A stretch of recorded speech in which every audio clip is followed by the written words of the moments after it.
అంబాదేవి భీష్ముని శపించిన కొంతకాలం తర్వాత విచిత్ర వీర్యుడు అనారోగ్యం కారణంగా మరణిస్తాడు. అప్పుడు సత్యవతీదేవి తన ఇద్దరి పుత్రుల్ని కోల్పోయానన్న బాధతో భీష్ముడి దగ్గరికి వెళ్లి ఇలా అంటుంది, సత్యంగా అయితే హస్తినాపుర సింహాసనం మీద కూర్చోవాల్సింది నువ్వే భీష్మ అని చెప్తుంది. సత్యవతీదేవి కోరికను నెరవేర్చడం కోసం తాను ఆజన్మ బ్రహ్మచార్య వ్రతాన్ని చేపట్టకపోతే ఇప్పుడు సత్యంగా అయితే ఈ హస్తినాపుర సింహాసనం మీద నీవే కూర్చునేవాడివని సత్యవతీదేవి భీష్ముడితో అంటుంది. నీవు సింహాసనాన్ని అధిష్ఠించి వివాహం చేసుకొని సంతానాన్నైతే ప్రాప్తించి వారి ద్వారా ఈ హస్తినాపుర కురువంశ వృద్ధినైతే చేయమని సత్యవతీదేవి భీష్ముడితో అయితే అంటుంది. అప్పుడు భీష్ముడు, నేను ఆజన్మ బ్రహ్మచార్య వ్రతాన్ని చేపట్టిన తర్వాత ఇలాంటి కార్యాలైతే చేయను మాత. సూర్యుడు తన తేజస్సుని, అగ్నిదేవుడు తన అగ్నిని కోల్పోయినా సరే ఈ భీష్ముడైతే తను చేసిన ప్రతిజ్ఞనైతే మేరడు అని భీష్ముడు సత్యవతీదేవితో చెప్తాడు. అలా చెప్పిన తర్వాత సత్యవతీదేవితో భీష్ముడు ఇలా అంటాడు, దీనికి నా దగ్గర ఒక పరిష్కారం అయితే ఉంది మాత అని చెప్తాడు. అని చెప్పిన తర్వాత సత్యవతీదేవి ఏంటి ఆ పరిష్కారం అని అడగగా కొంచెం సమయం మౌనంగా ఉండి ఆ తరువాత భీష్ముడు అది దేవర న్యాయం అని అంటాడు. అప్పుడు అది విన్న సత్యవతీదేవి ఏంటి దేవర న్యాయమా అని అంటుంది. అప్పుడు భీష్ముడు సత్యవతీదేవి వైపు చూస్తూ తన తండ్రిని ఒక క్షత్రియుడు చంపాడని కారణంగా పరశురాముడు తన గండ్రగొడ్డలను చేతపట్టి 21 సార్లు భూమండలాన్ని చుట్టి కనిపించిన క్షత్రియ రాజులల్లా చంపేసుకుంటూ వెళ్ళాడు. ఆఖరికి గర్భం దాల్చిన కడుపులో పెరిగే బిడ్డను కూడా వదలకుండా చంపేశాడు. అప్పుడు రాజులు లేక రాజ్యాలన్నీ అల్లకల్లోలంగా మారాయి. భూమండలమంతా కూడా అన్యాయాలు అక్రమాలతో విచ్చలవిడి జరిగిపోవడం మొదలైంది. అప్పుడు ఆ రాకుమారులంతా కూడా దేవర న్యాయాన్ని అనుసరించి పిల్లల్ని కని వంశాభివృద్ధిని చేసి ఆ రాజ్యాన్నైతే కాపాడుకున్నారు. దేవర న్యాయం అంటే రాజు సంతానహీనుడు అవ్వడం చేత కానీ లేకుంటే సంతానం లేకుండానే మరణించినచో ఆ రాజు భార్య ఒక వేద పండితుడితో మనసులో అనుమంతైనా కూడా కల్మషం లేకుండా ఆ జన్మ బ్రహ్మచార్యం తీసుకొని సద్గుణాలు కలిగిన ఒక వేద పండితుడి ద్వారా అయితే సంగమించి వారి ద్వారా పిల్లల్ని కని వాళ్ళని వాళ్ళ వంశాభివృద్ధికి అయితే ఉపయోగించుకోవచ్చు. ఇది ధర్మబద్ధమైనది, ఋషుల చేత మునుల చేత అంగీకరించబడినది. ఒకసారి రాజ పురోహితులను పండితులను సంప్రదించి నిర్ణయం తీసుకోండి మాత అని భీష్ముడు సత్యవతీ దేవితో అయితే చెప్తాడు. ఇలాంటి ఆచారాల్ని ఈ రోజుల్లో పాటించడం అయితే చాలా కష్టం. ఎందుకంటే ఈ రోజుల్లో అంతటి మహానుభావులు అంతటి తత్పురుషులైతే లేరు. అందుకనే ఈ ఆచారం కలియుగ ఆరంభంలోనే తుడిచిపెట్టుకొని పోయింది. ఇదంతా విన్న సత్యవతీ దేవి కాసేపు ఆలోచనలో అయితే పడింది. తర్వాత భీష్ముడి వైపు చూస్తూ ఇలా అంది, కుమార, నాకు మీ తండ్రి అయిన శంతన మహారాజుతో వివాహం జరగక ముందు ప్రతీప మహర్షి ద్వారా అయితే ఒక పుత్రుడు జన్మించాడు.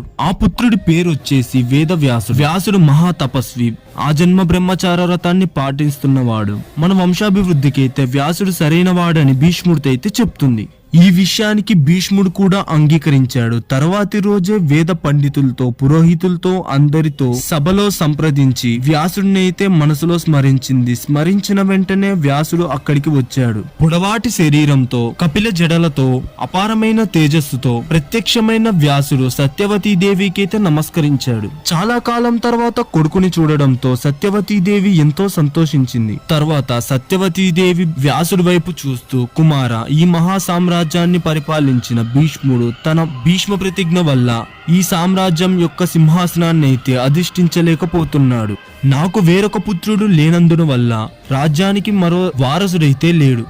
నువ్వు ధర్మబద్ధమైన దేవర న్యాయం ప్రకారంగా నీ తమ్ముడి భార్యలకు పుత్రులనైతే ప్రసాదించు అని కోరుతుంది. దానికి వ్యాసుడు నీవు చెప్పినట్లే చేస్తాను అమ్మా అని సత్యవతీదేవితో అయితే అంటారు. ఆ రోజు రాత్రి సత్యవతీదేవి పెద్ద కోడలు అయిన అంబికను వ్యాసుడి వద్దకు పంపింది. వ్యాసుడి యొక్క తేజస్సును తట్టుకోలేక అంబిక అయితే తన కనులను మూసివేసింది. వాళ్ళిద్దరి కలయిక వల్ల అంబికకి అత్యంత బలవంతుడు అయిన అమిత తేజో సంపన్నుడు ధృతరాష్ట్రుడైతే జన్మిస్తాడు. కానీ ధృతరాష్ట్రుడికి ఒక లోపమైతే ఉంటుంది. సంగమించే సమయంలో అంబిక కనులను మూసి ఉండడం వలన ధృతరాష్ట్రుడికి అయితే కంటి చూపు ఉండదు. తరువాత అంబాలికనైతే వ్యాసుడి దగ్గరికి పంపడం ద్వారా అంబాలిక వ్యాసుణ్ణి చూసి అమిత తేజో సంపన్నుడు అయిన వ్యాసుణ్ణి చూసి అంబాలిక తెల్లబోతుంది. సంగమించిన తర్వాత వారిద్దరికి పుట్టిన పిల్లగాడే పాండురాజు. పాండురాజు అత్యంత పరాక్రమవంతుడు, సద్గుణ సంపన్నుడు. కానీ సంగమ సమయంలో భయంతో తెల్లగా అంబాలిక పాలిపోవడం వల్ల పాండువర్ణం అంటే శరీరమంతా తెల్లని రంగుతో జన్మించాడు జన్మించాడు పాండురాజు. అయితే అంబికకు గుడ్డివాడు అయిన ధృతరాష్ట్రుడు పుట్టడం వల్ల సత్యవతి దేవి చింతించి మళ్ళీ అంబికను వ్యాసుడి దగ్గరికైతే వెళ్ళమని చెప్తుంది. అప్పుడు అంబిక తన దగ్గర ఉన్న ఒక దాసికి అంబికలాగే వేషధారణైతే చేసి తనని వ్యాసుడి దగ్గరికైతే పంపిస్తుంది. కానీ ఆ దాసి వ్యాసుని చూసి భయపడలేదు. ప్రేమతో వ్యాసుని అయితే సేవించింది. వీళ్ళిద్దరి సంగమం తర్వాత జన్మించిన వాడే ధర్మబద్ధుడైన విదురుడు.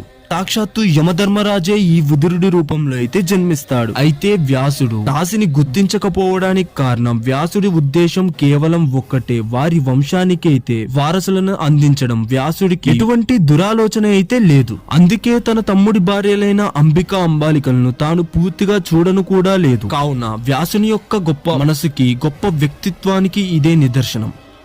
ఇక దాసి కడుపున సాక్షాత్తు యమధర్మరాజే జన్మించడానికి ఒక ముఖ్యమైన కారణమే ఉంది. పూర్వం మాండవ్యుడు అనే ఒక మహా తపస్వి అయితే ఉండేవాడు. ఆయన ఊరి చివరన ఒక ఆశ్రమాన్ని నిర్మించుకొని అందులో తపస్సు చేసుకుంటూ ఉన్నాడు. అయితే ఒకసారి కొంతమంది దొంగలు రాజభవనంలో ఉన్న నగలు, ధాన్యాన్నైతే దొంగతనం చేసుకొని పరిగెత్తుకుంటూ వచ్చి మాండవ్యుని ఆశ్రమంలో అయితే దాక్కున్నారు. ఆ దొంగల్ని వెంబడించుకుంటూ వచ్చిన రాజ సైనికులైతే మాండవ్యుని ఆశ్రమాన్ని చేరుకొని మాండవ్యుని, రాజుగారి యొక్క ధాన్యం, నగలు దొంగలించిన దొంగలు మీ ఆశ్రమంలో ఏమైనా ఉన్నారా, మీరు వాళ్ళని చూసారా అని మాండవ్యుణ్ణి అడగగా, కానీ మౌనరథంలో ఉన్న మాండవ్యుడైతే సమాధానం ఇవ్వలేదు. అలాగా మౌనంగానే ఉన్న మాండవ్యుణ్ణి చూసి ఆ సైనికులైతే ఆశ్రమం లోపలికి ప్రవేశించి ఆ దొంగలు ఉన్నారా అని చూస్తే వాళ్ళు అక్కడే ఉండడంతో, అయితే ఆ దొంగతనంలో మాండవ్యుడి కూడా పాల్పడ్డాడని అనుమానించి భటులు ఆ మాండవ్యమునిని కూడా బంధించి మహారాజు ముందు ప్రవేశపెట్టారు. కానీ మాండవ్యుడు మహారాజు అడిగినా కూడా తన నోరు విప్పి సమాధానమైతే చెప్పలేదు. దానితో మహారాజు నిజంగానే మాండవ్యుడికి కూడా ఆ దొంగతనంతో సంబంధం ఉంది అని భావించి భటుల వైపు చూస్తూ ఇతనికి శూలారోహణ అనే శిక్షను విధించండి అని చెప్తాడు. ఇక్కడ శూలారోహణ అంటే ఒక పొడవాటి శూలం మీద మనిషిని కూర్చోపెట్టడం. మనిషి బరువు వల్ల కూర్చోపెట్టిన కాసేపటికే కింది వైపు నుంచి మనిషి యొక్క పైభాగానికి అయితే ఆ శూలం పొడుచుకొని వస్తుంది. రాజుగారు ఆజ్ఞాపించినట్టుగానే భటులు ఆ మాండవ్య మునినైతే శూలం మీద కూర్చోపెడతారు. అయినా సరే మాండవ్యుడు తన తపస్సునైతే ఆపలేదు. అదే శూలం పైన కూర్చొని తపస్సునైతే కొనసాగిస్తున్నాడు. మాండవ్యుడు తన ఎంత చిత్రవాద అనుభవిస్తున్నా కూడా తన తపస్సునైతే ఆపకుండా చేస్తూనే ఉన్నాడు. కొన్ని గంటలకు శూలం మాండవ్యుని యొక్క శరీరంలోకైతే వచ్చి అటు ఇటుగా కంఠం వరకైతే చేరుకుంది. మాండవ్యుడు చేస్తున్న ఈ భయంకరమైన తపస్సును చూసి మిగిలిన మహర్షులు పక్షుల రూపాన్ని ధరించి మాండవ్యుని దగ్గరికి వచ్చి, మహానుభావ, నీ వంటి మహానుభావుడికి ఇలాంటి భయంకరమైన శిక్షను విధించింది ఎవరు అని అడిగగా, దానికి మాండవ్యుడు, మనిషి జీవితంలో ఏదీ కారణం లేకుండా జరగదు. నేను నా పూర్వజన్మలో చేసిన కార్యాలకి ప్రతిఫలంగా ఇప్పుడు అనుభవిస్తున్నాను అని చెప్పి ఈ కార్యానికి ఎవరిని నిందించకూడదు అని చెప్పి తన తపస్సునైతే కొనసాగిస్తూ ఉంటాడు. ఇదంతా విన్న తర్వాత పక్షుల రూపంలో వచ్చిన ఆ మహర్షులు అక్కడి నుంచైతే వెళ్ళిపోతారు. అయితే ఈ మాటలు అన్ని అక్కడ కాపులాగా ఉన్న సైనికులైతే విని మహారాజు వద్దకు వెళ్లి జరిగిందంతా చెప్తారు. దానితో మహారాజు జరిగిన దానికి చాలా బాధించి అక్కడ ఉన్న ముని దగ్గరికి వచ్చి శూలం మీద నుంచి మునిని దింపమని సైనికులనైతే ఆజ్ఞాపిస్తారు. కానీ ఎంత ప్రయత్నించినా కూడా ఆ శూలం మాండవ్యుని శరీరంలో నుంచి బయటకైతే రావడం లేదు.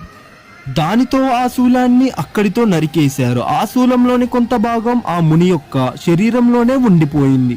ఇలాగ కొంత శూలం శరీరంలోనే ఉండిపోవడం వలన మాండవ్యుడికైతే ఆని మాండవ్యుడు అనే పేరైతే వచ్చింది. ఆ తర్వాత మాండవ్యుడు తనకి ఇంత భయంకరమైన శిక్ష ఎందుకు వచ్చిందా అని తెలుసుకోవడం కోసం యమలోకానికైతే వెళ్ళాడు. అక్కడ యమధర్మరాజును కలిసి, యమధర్మరాజా, నేను ఇంతటి దారుణమైన శిక్షను అనుభవించేంత పాపం ఏమి చేశాను అని అడగగా, యమధర్మరాజైతే నీవు నీ 9 ఏళ్ల వయసులో తూనిగల్ని పట్టుకొని వాటిని సూదితో కుచ్చి ఆనందించే వాడివని సమాధానం ఇస్తాడు అని చెప్పి, అందుకే నీకు ఇటువంటి శిక్ష లభించింది అని చెప్తాడు. అప్పుడు మాండవ్యుడు యమధర్మరాజుతో ఇలా అంటాడు, యమధర్మరాజా, పిల్లలకి 14 ఏళ్లు నిండే వరకు వాళ్ళని బాలురు అంటారు. ఆ వయసులో వాళ్ళు తెలుసో తెలియకో ఏదైనా తప్పు చేస్తే ఆ తప్పుని తప్పు కిందే భావించరు అని చెప్తారు. అలాంటిది నేను చేసిన ఇంత చిన్న తప్పుకి నాకు ఇంత పెద్ద శిక్ష వేసినందుకు గాను మీరు మానవ రూపంలో ఒక దాసి గర్భానైతే జన్మిస్తారు, అది కూడా రాజవంశంలో జన్మిస్తారు. అంటే రాజవంశంలో ఒక దాసి కడుపునైతే జన్మించి మీరు సింహాసనానికి దూరంగా ఉండిపోవడం వలన ఇదే ధర్మంతో జీవితాంతం ధర్మాన్ని బోధిస్తూ ఉంటారని శపిస్తాడు. అందుకనే యమధర్మరాజు విదురుడిగా దాసి కడుపునైతే జన్మిస్తాడు. రాకుమారులు ముగ్గురు అయిన ధృతరాష్ట్రుడు, పాండు మరియు విదురుడు భీష్ముడి వద్దనే యుద్ధ విద్యలు, సకల శాస్త్రాలు, రాజనీతి శాస్త్రాలనైతే అభ్యసిస్తారు, పెరిగి పెద్దవుతారు. ఆ తర్వాత భీష్ముడు ఆ ముగ్గురిలో పెద్దవాడైన ధృతరాష్ట్రుడికి హస్తినాపుర యువరాజుగా పట్టాభిషేకమైతే చేస్తాడు. తమ్ముడైన పాండురాజు బలపరాక్రమాల అండతో ధర్మవంతుడైన విదురుని యొక్క పాలనలో విదురుని యొక్క సూచనలు అనుసరిస్తూ ధృతరాష్ట్రుడు అద్భుతంగా రాజ్యాన్ని అయితే పరిపాలిస్తూ ఉన్నాడు. ఇది మహాభారతంలోని ఎపిసోడ్ 5. అండ్ నెక్స్ట్ ఎపిసోడ్ కోసం అయితే ఛానల్ ని సబ్స్క్రైబ్ చేసుకోవడం అయితే మర్చిపోకండి. వీడియో నచ్చితే లైక్, షేర్, సబ్స్క్రైబ్ చేయడం అయితే అస్సలు మర్చిపోకండి. అండ్ ఇంకో ఇంట్రెస్టింగ్ వీడియోతో మళ్ళీ కలుద్దాం.